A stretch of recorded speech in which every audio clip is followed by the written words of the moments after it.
আমি অনামিকা। আমি আবারও চলে এসেছি আপনাদের সামনে আমার ভালোবাসা রান্নার চ্যানেলে আর একটা নতুন দিনে নতুন সকালে একটা নতুন রেসিপি ভিডিও নিয়ে, যেটা একটা lunch high protein recipe video. আর আমি এত যে আনন্দ করে ঘুরিয়ে পেঁচিয়ে যে জিনিসটা ন্যাকামি করে করে দেখাচ্ছি সেটা হলো রাজমা। এটা দিয়েই আজকে আমার রেসিপিটা করব। তো চলুন শুরু করা যাক আজকে আমাদের রেসিপি। আজকে আমি যে রেসিপিটা বানাচ্ছি সেটা হলো রাজমা পনির। এই রেসিপির জন্য আমি হাফ কাপ মতো রাজমা ভিজিয়ে রেখেছি জলের মধ্যে 1 থেকে 1.5 ঘন্টা আগে। কিন্তু আপনি এটা না ভিজিয়েও 4-5 বার ভালো করে ধুয়েও সিদ্ধ বসাতে পারেন। এবার আমি রাজমাটাকে প্রেশার কুকারে দিয়ে দিচ্ছি জল থেকে সোক করে। এটা সিদ্ধ করতে হবে 4-5 মিনিট মতো ধিমে আছে, তারপরে হাই আছে দিতে হবে। এটা যত সময় ধিমে আছে সেদ্ধ হবে তত নরম হবে রাজমাটা। সেদ্ধ করার জন্য রাজমা যেইভাবে মেজারমেন্ট করা হয়েছে হাফ কাপ মতো, সেই অনুযায়ী 2 কাপ জল এখানে দিয়ে দিচ্ছি। আপনি যতটা রাজমা নেবেন সেই অনুযায়ী এখানে জল দেবেন। এর মধ্যে আমি পরিমাণ মতো নুন দিয়ে দিচ্ছি যাতে রাজমাটা ভালোভাবে সিদ্ধ হয়ে যায়। এবার আমি এর মধ্যে গরম মশলাটা দিয়ে দিচ্ছি, 1টা দারচিনি 2টো এলাচ, এটাই গন্ধটা ভালো হয়। আমি প্রেসার কুকারে রাজমাটাকে সিদ্ধ করতে বসিয়ে দিয়েছি।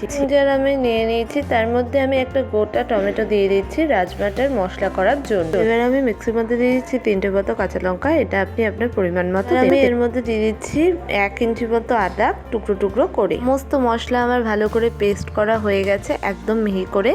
দেখুন এইভাবে করে পেস্ট করে নিতে হবে। এবার আমি একটা বাটি নিয়ে তাতে গুঁড়ো মশলা একটা পেস্ট বানিয়ে নিচ্ছি। এখানে আমি দিয়ে দিলাম হাফ চামচ মতো ধনে জিরে রোস্টেড গুঁড়ো পাউডার। আমি এর মধ্যে দিয়ে দিলাম একটু পরিমাণে কাশ্মীরি লঙ্কার গুঁড়ো। এটা আপনার ইচ্ছে হলে দিতেও পারেন, আবার নাও দিতে পারেন। এবার আমি এর মধ্যে দিয়ে দিলাম হাফ চামচ মতো হলুদ গুঁড়ো। এটা খাবারের রং আনতে সাহায্য করে। তো এর মধ্যে আমি দিয়ে দিলাম একটু পরিমাণে তড়কা মশলা। যেহেতু আমার কাছে রাজমা মশলা নেই, তাই আমি এর মধ্যে তড়কা মশলা অ্যাড করলাম। রাজমা মশলাও কিন্তু তড়কা মশলার মতো যে কোনো দোকানে কিনতে পাওয়া যায়, আপনি এটাকে কিনে নিয়ে ব্যবহার করতেই পারেন। মশলাগুলোকে মিক্স করার জন্য এর মধ্যে দিয়ে দিলাম 1 চামচ পরিমাণে একটুখানি জল। আমি জল দিয়ে গুঁড়ো মশলাটাকে ভালো করে মিক্স করে নিচ্ছি থকথকে ভাবে। এটা পাতলা হলে এটার টেস্টটা ঠিক বোঝা যাবে না। যত থকথকে হবে তত গুঁড়ো মশলার ফ্লেভারগুলো ভালো করে বোঝাও যাবে আর গুঁড়ো মশলাটা পুড়েও যাবে না। সরি, এখানে আমি 150 গ্রাম মতো পনির নিয়েছিলাম, সেটা দেখাতেই ভুলে গেছিলাম মেন উপকরণ। গ্যাসটা দিয়ে কড়াই বসিয়ে তাতে দিয়ে দিলাম 1 চামচ পরিমাণে সর্ষের তেল।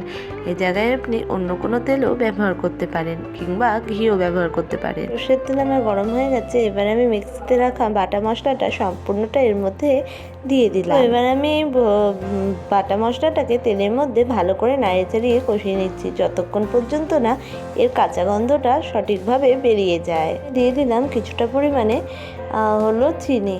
এই চিনিটা স্বাদটাকে এনহ্যান্স করতে সাহায্য করে, এটা আপনি আপনার পরিমাণ মতো দিয়ে নেবেন। বাটা মশলাটা থেকে কাঁচা গন্ধ চলে গেছে এবং তেল ছেড়ে দিয়েছে। এবার আমি এর মধ্যে দিয়ে দিলাম গুঁড়ো মশলার পেস্টটা। মশলা এবং বাটা মশলা দুটোর পেস্টকে আমি ভালো করে মিশিয়ে নিচ্ছি যতক্ষণ পর্যন্ত না বাটা মশলার পেস্টের মধ্যে গুঁড়ো মশলার পেস্টটা ভালো করে এনহ্যান্স হয়ে যায়। বাটা মশলা আর গুঁড়ো মশলার পেস্টটা ভালোভাবে কষে গেছে। এরপর আমি এর মধ্যে দিয়ে দিচ্ছি টুকরো করে রাখা পনিরগুলো সম্পূর্ণটা। আমি মশলার মধ্যে পনিরগুলোকে ভালো করে নাড়িয়ে চাড়িয়ে কষিয়ে নিচ্ছি যাতে মশলার ফ্লেভারটা পনিরের মধ্যে ঢুকে যায় আর পনিরটাকে খেতে আরও বেশি মজাদার লাগে। পনিরটা আমার কষে গেছে। এবার আমি সেদ্ধ করা রাজমাগুলো পনিরের মধ্যে দিয়ে দিচ্ছি। দেখুন রাজমাগুলো প্রপারলি আমার সেদ্ধ হয়ে গেছে, একদম ফুল কুক। সম্পূর্ণ বয়েলড রাজমাটা আমি পনিরের মধ্যে দিয়ে পনিরের সাথে রাজমাটা আর মশলার মধ্যে ভালো করে মিশিয়ে নিচ্ছি যাতে রাজমার মধ্যে মশলার ফ্লেভারগুলো ভালোভাবে ঢুকে যায়